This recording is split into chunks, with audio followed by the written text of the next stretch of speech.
Donald Trump called him tough. Rush Limbaugh read one of his articles live on his radio show. Ann Coulter tweeted that article to her 1.5 million followers and declared, "Every sentence is perfect." Ladies and gentlemen, your host, former chief editor of the Jewish Press, Elliot Resnick. Welcome to the Elliot Resnick Show, where we interview fighters and firebrands on the political and cultural battlefields. We tend to place frum Jews living in Israel into two categories: religious Zionists who love the state, and charedim who ignore the state at best and hate it at worst. Rabbi Yehuda Epstein wants to break down the wall separating these two categories and has founded an organization to that end called Kedushat Tziyon. Rabbi Epstein argues that Judaism opposes a secular Jewish state, but it very much champions a Torah Jewish state in the land of Israel, and charedim should take a very strong interest in trying to create one. Among other things, Rabbi Epstein's organization publishes a monthly journal on the centrality of Eretz Yisrael to Judaism, holds an annual gathering on Yom Yerushalayim at which charedim thank Hashem for the miracles of the Six-Day War, and last month, Kedushat Tziyon inspired the founding of the first ever illegal Haredi settlement in the West Bank called Derech Emunah. In other words, it's not just Kibbutz Srugot now settling the hills of Judea and Samaria, Black Hatters are doing it too. In preparing this interview for publication, we did more editing than usual, as Rabbi Epstein's native language isn't English, and he often paused and hawed as he grasped for the proper English word. Even with this editing, some people may find Rabbi Epstein's accent difficult at first to understand. But we decided to interview Rabbi Epstein because we love interesting people with interesting ideas. We could have easily interviewed an expert on Israel who would have expounded on how evil Hamas is and how effective the Iron Dome is. But it doesn't require an IQ over 80 to know that Hamas is evil or that the Iron Dome works. We have no interest in being the podcast of mediocre and middle-of-the-road conversations. We want to be the podcast of idealistic and out-of-the-box conversations. With that introduction, let us begin. Welcome, Rabbi Epstein, to the program. If you had to explain in a few sentences what your organization stands for and what it does, what would you say? We stand for the original idea of the Torah, authentic Judaism as it was given in Sinai. We stand for having a real Jewish state in Eretz Yisrael. And there's a great difference between a state of Jews and a Jewish state, which means that the state in all its ways is according to Jewish law. It means it's a state that belongs to the Jewish people. A non-Jew who wants to live in our country has to take upon himself the status of what's Halacha calls the Ger Toshav, which means no political rights, so that the Jewish people will determine their destiny, and the destiny will be what Jewish law says, which is very, very different from what all Western concepts stand for. Our main audience is what's called the charedim, the ultra-Orthodox Jews in Israel, which are in the last maybe 100 years, maybe more. There's been a shift in the Haredi stance. It was the disciples of the Vilna Gaon, of the Chassidim, of the Sofer. It was really Haredi Jews that built the new Jewish development in Eretz Yisrael. After the Zionist movement came, and the Herzl Zionism was in almost totally a secular project. So many of the Haredim Jews, even though until then they were willing to really have a lot of Mesirut Nefesh, and they were willing to even to die for establishing Jewish life in Eretz Yisrael. Rabbi Yisrael Mishaklov, who was the Vilna Gaon's disciple, he came here, he lost his wife, and 10 children died here in 30 years. Really, it was very, very hard to live here, and anyway, they came and they were willing to risk everything for that. But after the Zionists came with a secular approach, so many of the Haredim just moved away, and they weren't really part of the Zionist movement and the establishing of the State of Israel. So when the State of Israel was established, it was established mainly by seculars and by religious Zionists that were willing in one way or another to collaborate with the Zionist movement, and they paid a big price for it in the education of the children and so on. Now, what we want to go back to the original, the way that Jewish ultra-Orthodox people were 200 years ago, before the Zionist movement. And now, after the Oslo Accords and all the things that were regression in Zionism, all the things that actually made the seculars actually in many ways anti-Zionist, because today they just want to make peace at all prices, and they're not supporting the development of the land. And now it's the time that the Haredi people should come back and try to re-establish the original Haredi way of building a real Jewish state, and also thanking Hashem for all the great things He did for us. He gave us a state. He gave us Jerusalem, Judea, Samaria, Gaza. These things Hashem gave to us, not the Zionists. So true Jew that thanks Hashem for everything he has in life. He should surely thank him for this great opportunity we have after 2,000 years that we're in the exile to have a Jewish state and make it a really Jewish state. I think a lot of like charedim, or in America sometimes we call them also black hat Jews. So you talked about the Kedusha of Eretz Yisrael, the holiness. So they agree to that. They'll say there's a difference between having a state and having Eretz Yisrael. That they of course recognize Eretz Yisrael is holy, Yerushalayim is holy, but they were never interested in a state, and we're not interested today in a state, and we don't have anything to do with politics or with state. Just leave us alone, give us our money for our yeshivos, and we're not interested in any political national affairs. You're trying to change those attitudes, or? Of course, I think anybody who's not sleeping in Kedushat Tziyon in Chumash Dvarim, understands that the Torah talks about the nation, it talks about the kingdom, it talks about tribes, it talks about a whole nation actually fulfilling the Torah. You can't have that if you don't live in a way that today the state is something you can't do without it. Before the state of Israel came into being, so the British decided how many Jews would come and how many will go in the waters because they didn't let us in.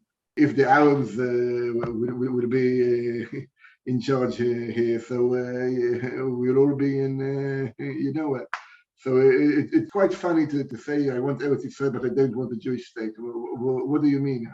Will the Arabs let us keep the mitzvahs and have all we want? Of course, a state is a way of performing national life. If you want to perform national life according to Judaism, you must have a Jewish state. If you just want to study the Torah, but not to practice it in real life, so okay, you can be in Poland. But I think that after Auschwitz, people should think again about it, even had they not studied the Torah. Whoever really studies the Torah, it's not an answer. It's just the question that doesn't begin. Okay, when you talk about proper Jewish state, a halacha state, so are you talking about just like civil law, like choshen mishpat, so like, how much to pay if you have a car crash, how much money to pay the other person? Or are you talking about also like laws about kashrut and Shabbat, things like that as well? I'm talking about everything. The Torah is talking about every aspect of life, from what you do in your kitchen, in your bedroom, and what a state does, what the army does, how you have the economy, what you said about the choshen mishpat, about another mechaveo. There is no aspect of life that the Torah doesn't talk about, also in personal life and also in national life. Now I know that in Western democracy, you don't go into what a person eats, but in Torah you do. So there's laws about that. Now it doesn't mean everybody who eats something not kosher is going to get flogged, but if he does it in the circumstances that the Torah talks about. So yes, we have shoftim v'shotim, and if Hashem said that that's the best way that a nation should live, so I believe him. That's all. So we're talking from kingdom and Sanhedrin in every aspect of life. Right, but practically speaking, right now, since still I think maybe I'll say 2/3 of the nation, roughly, maybe even a little more, are not Shomrei Torah mitzvot. So there, choshen mishpat you probably could do in theory maybe tomorrow, because it's no, you have Turkish law, you have British law, you might as well have Jewish law. It's a system of laws that anyone could accept. But laws about Shabbat, kashrut, these are things that if 2/3 of the nation are not Shomrei Torah mitzvot, it will be very hard to institute, practically speaking. So how do you envision that happening? If a majority is not Shomrei Torah mitzvot, so obviously we will not be in power. You're asking me what I want to do if I'm in power.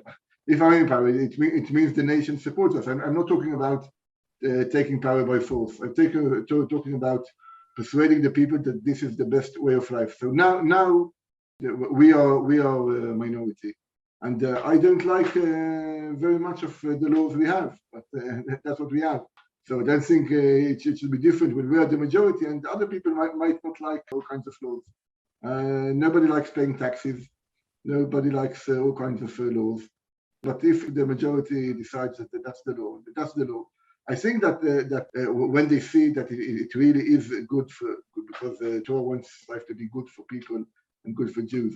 So when they will see how it really is very good for everybody, I think that even people that today might be afraid and scared and whatever about having a Jewish state, I think they will be very happy when it comes to it. Okay, earlier you talked about having gratitude to Hashem for the gifts He gave us. So I want to discuss a teeny bit that point. If I'm not mistaken, I've read that Panovich said Hallel in 1949 on Yom HaAtzmaut. Is that true? Yeah, certainly. They said Hallel. Panovich till this day have an Israeli flag over the yeshiva because the first Panovich Rav said in Tzava that every year we need to have an Israeli flag over the yeshiva. So there's some charedim that come from the Eidah Charedis, and they have a demonstration against the Panovich yeshiva each year on Yom HaAtzmaut. Okay, there's really been a bit of how do you say it in English, a siluf, rewriting of history. In the first years, most of the Haredi people supported the establishing of the state, and also the Chazon Ish. Today, people used to say that the Chazon Ish was against the establishing of the state. He was only against the fact that it was a secular state, and we were also against that. But he was never against actually having a Jewish state. He just said we needed to be according to Jewish law. In 1937, which means 11 years before the state of Israel, there was a convention of Agusdas Yisrael, and they said we must have a Jewish state. It must be according to Jewish law, and they were against partition of the land, even though then we didn't have anything. But there was by that field the British wanted to give us even less than we got in UN partition of 47, which was also a joke.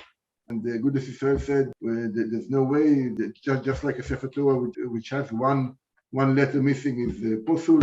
So Eretz Yisrael, we can't give anything to the Arabs. And that was almost all of the rabbis said. There was the Satmar Rebbe who had a shita that Shlosh Shavuos, the 3 oaths, but he was almost alone. And as I understand, in 1976, I think, the Panovich Rav passed away, and also Chatzkel Levenstein was the Mashgiach in Panovich. Chatzkel Levenstein said that the miracles in the 6-day war were equivalent to Kriyas Yam. It was really, it was unbelievable. And the two of them passed away in 3 months, one for the other. And then Rav Shach began talking about the Shkofa. Until then, Rav Shach only taught Gemara and Bava Kama and Kiddushin.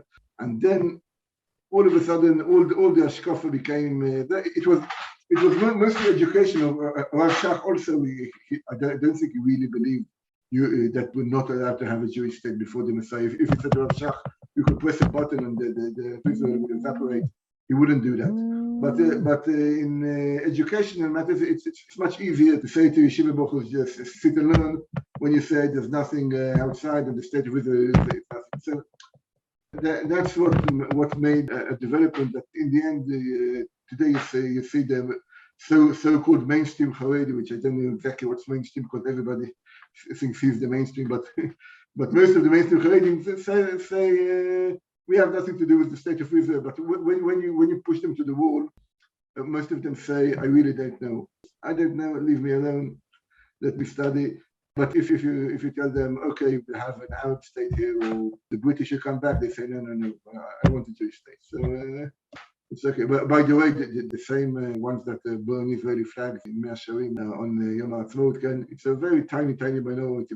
But I think the fact they allow themselves to burn an Israeli flag, it means they're the biggest Zionists, because they won't do that in Hungary or in Poland in the Polish Independence Day. If they burn a Polish flag, they know they'll be dead in 5 minutes. So the fact they do it in Israel means that they also acknowledge that we have a Jewish state. Going back to Panovich for a second, so they said Hallel in 1949. They didn't say it the next year. Why? What was the change? Are you sure they didn't do it the next year? No, I don't know. No, I think as long as the Panovich was alive, he and the Mashgiach were very, very pro-Zionist. Actually, I think that when Ben-Gurion tried to get to draft women into the army, Israel and North Korea are the only two countries that have compulsory draft for women. North Korea and Israel are the only two countries that have. Okay, interesting.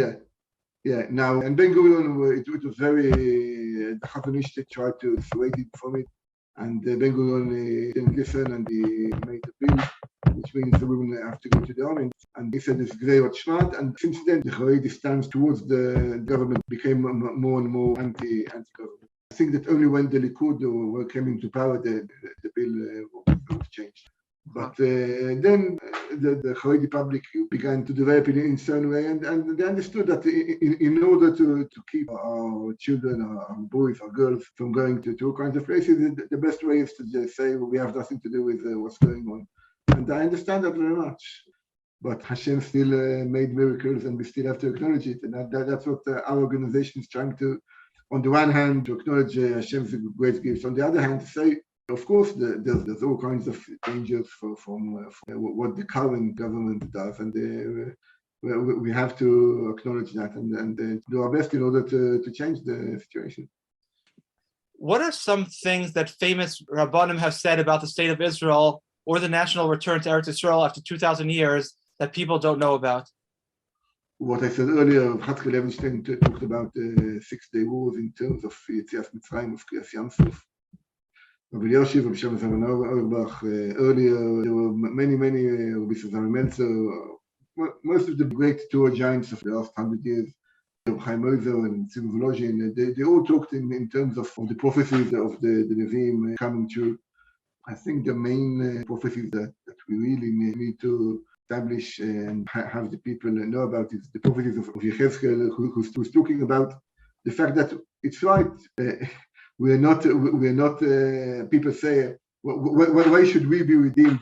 There were much better generations than us that weren't redeemed. Yechezkel says you're absolutely right. You didn't earn it by merit, but there is a stage in history that Hashem says enough. There's been enough Kilul Hashem, and the time has come for him to sanctify his name, and that's why he gives us Eretz Yisrael. He brings us back, even when we don't deserve it. And then it says in Cheskel Lamed Zayin, it's what's called Chazon Ha'atzamot Ha'yeveshot, dry bones.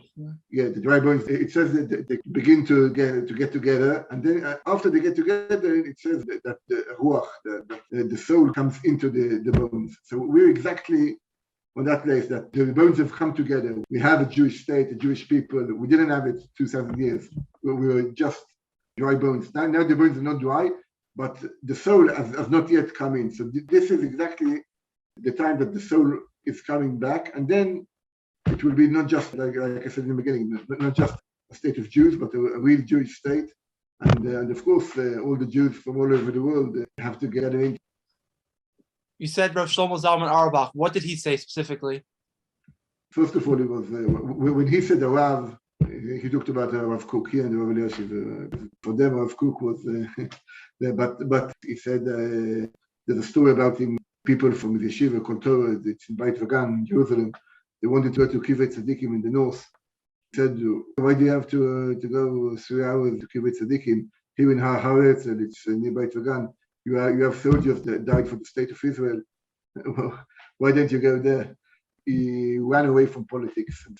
He didn't want to get into things that were in Machloket. Controversial. Yeah, he didn't want to get into controversy. But anyone who asked him was very, very supportive of anything that had to do with expanding the Jewish. He was against the Oslo Accords and all the what's the so-called peace process. Even his son Shmuel Auerbach, who was a big canary in the Titkut in Gush Katif, he was firmly against it, and he went to Rav Yoshiv and wanted to do anything we can. So Gush Katif, even though he was against the draft to the army and said it was so nefesh and whatever, but he was for Eretz Yisrael, and almost all of the big Gedolim support anything that has to do with Eretz Yisrael. We have a problem with the government, okay? So we have to deal with that. But Eretz Yisrael, anybody who studies You mentioned Rav Shlomo Zalman Auerbach and Rav Elyashiv's relationship to Rav Kook was positive or negative? Positive. When they said the Rav, they meant the Rav Kook. He was the Rav. Because a lot of times people in the Haredi world, they don't want to touch Rav Kook really. They try to stay far away. Rav Elyashiv is considered like the biggest, when he was alive, he was considered the Gadol Hador for that Haredi public. Yeah, but there are all kinds of things that when they write books about Gedolim, so the stories that get in, stories that don't get in, all kinds of politics. I'm talking about things that we know, that we heard from Zalman Nechemia Goldberg was the son-in-law of Shem Zalman. He supported us. He passed away 2 years ago.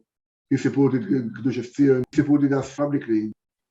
Which other Rabbanim support you? Last week, Rav Yoel Schwartz passed away. He was a controversial rabbi because he supported the Nachal HaCharedi 20 years ago. And that's why not everybody there, but he wrote almost 300 books. I don't think anybody wrote more Torah books than him.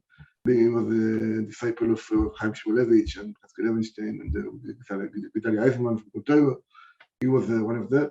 We have other rabbis that are perhaps less known, but big Talmidei Chachamim, Rav Yitzchak Rand, Rav Mordechai Shriki from Mechon Ramchal, Rav Menachem Mechon Mendel Tuvias. He was in Romania.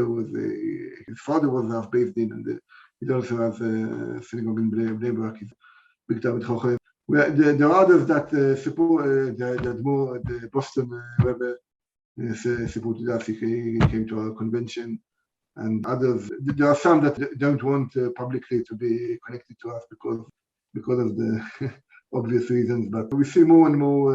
I know about big Talmidei Chachamim that read what we write, and the people they show it to other people. So not everybody wants to say in public, but I don't know much. They're not really outside the Eida Haredis. I don't know much Talmidei Chachamim that are against us. I think if anybody who comes to our convention, he sees in the last one we had 1,500 people, and there were a lot of white beards there, a lot of Talmidei Chachamim.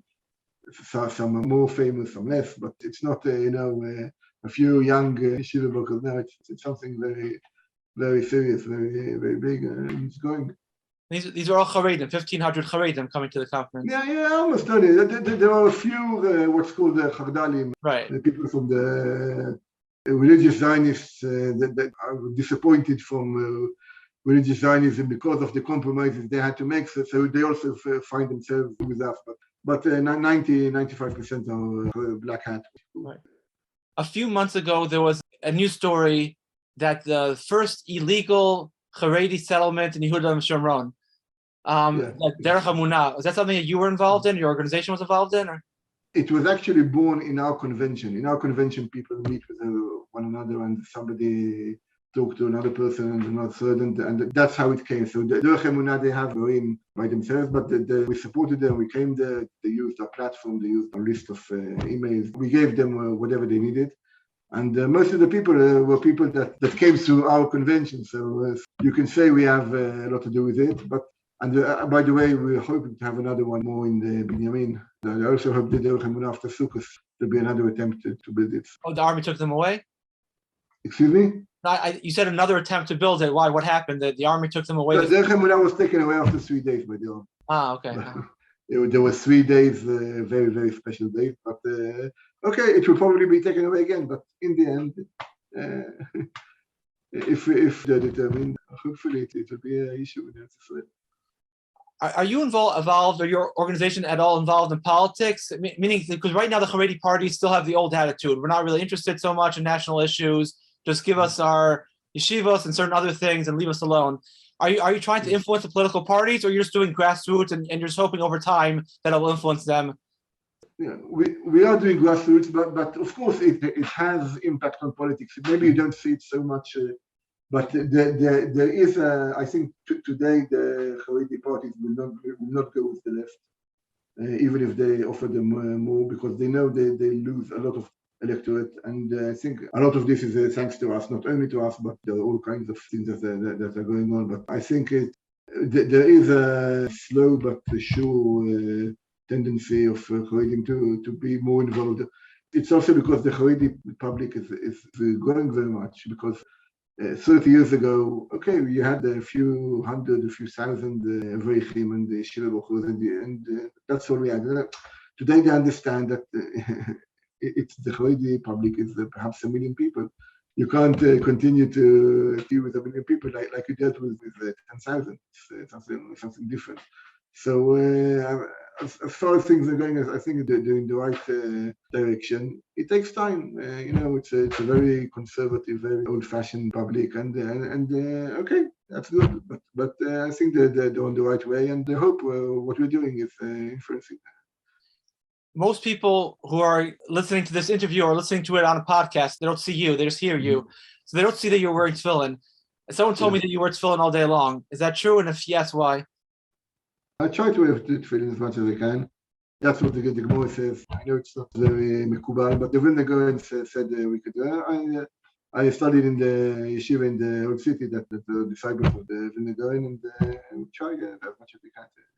Sorry, the Vilna Gaon said you should try to wear tefillin all day long? Yeah. He actually revived this mitzvah of going through with tefillin all day. Interesting. Two more subjects. Aliyah is not really part of the agenda among the Haredi or black hat public in America.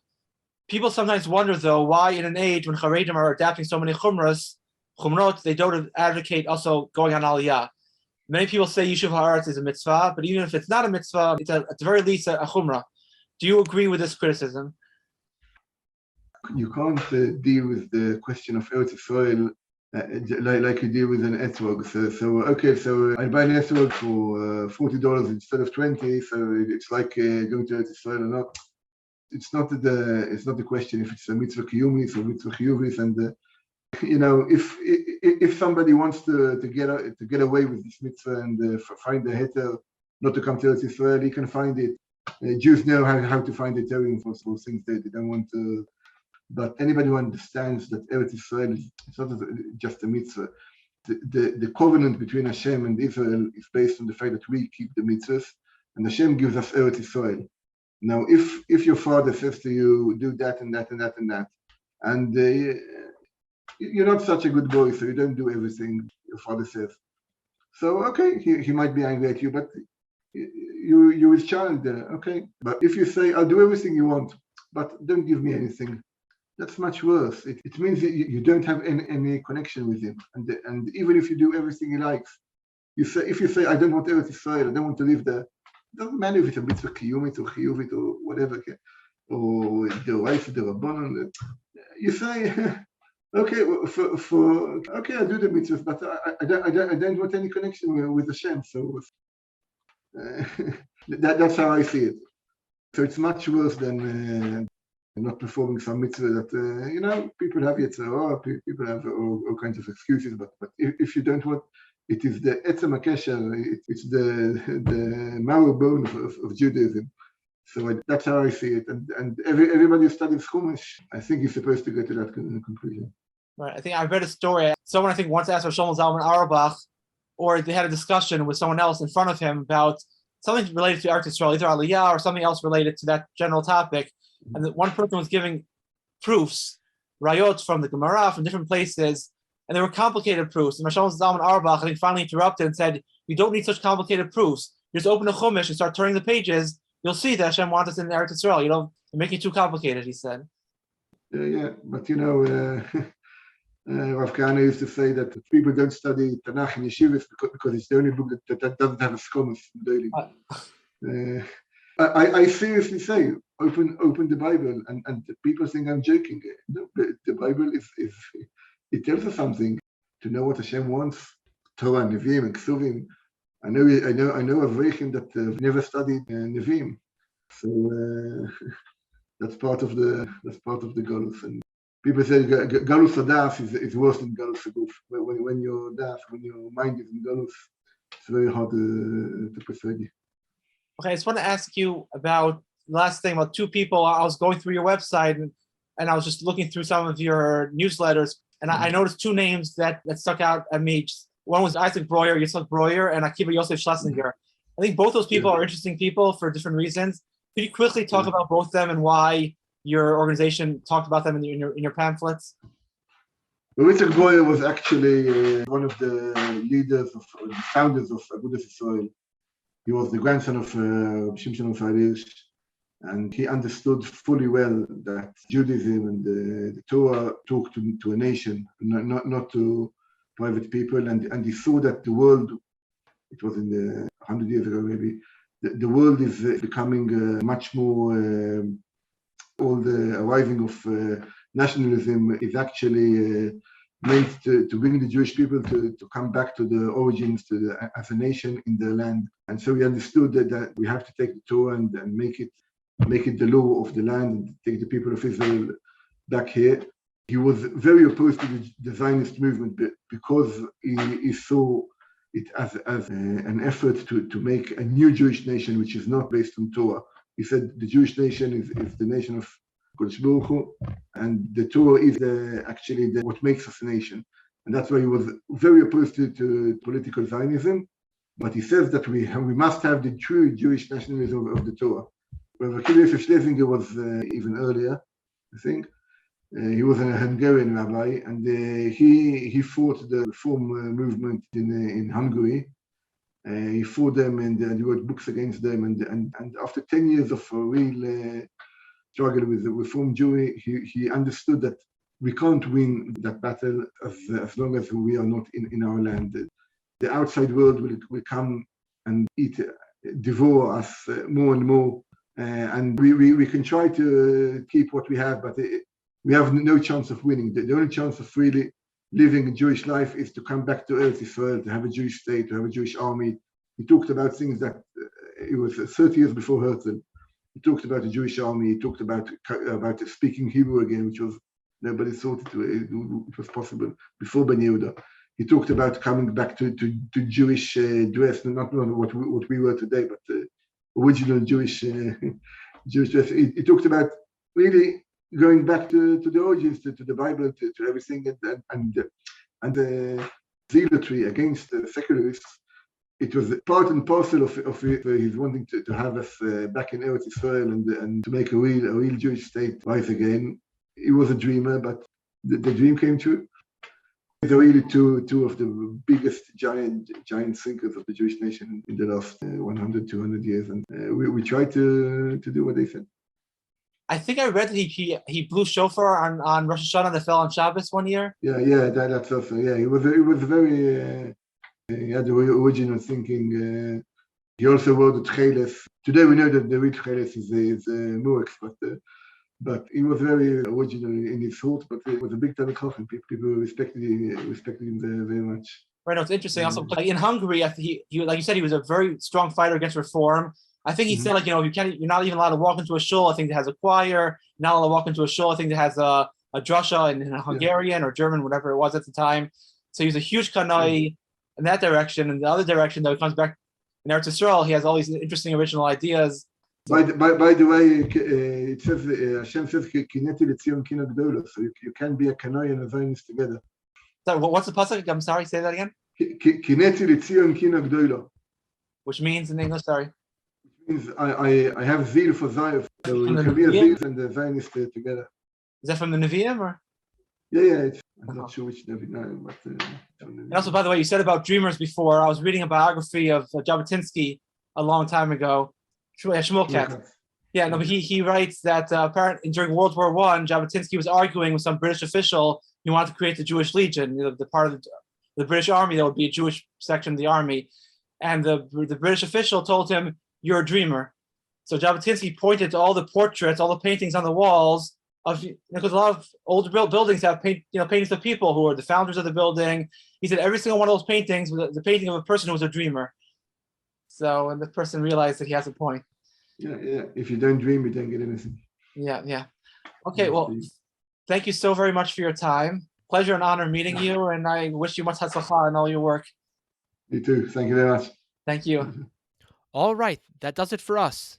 If you like this podcast, consider subscribing to it, and stay tuned for next week's episode of The Elliot Resnick Show.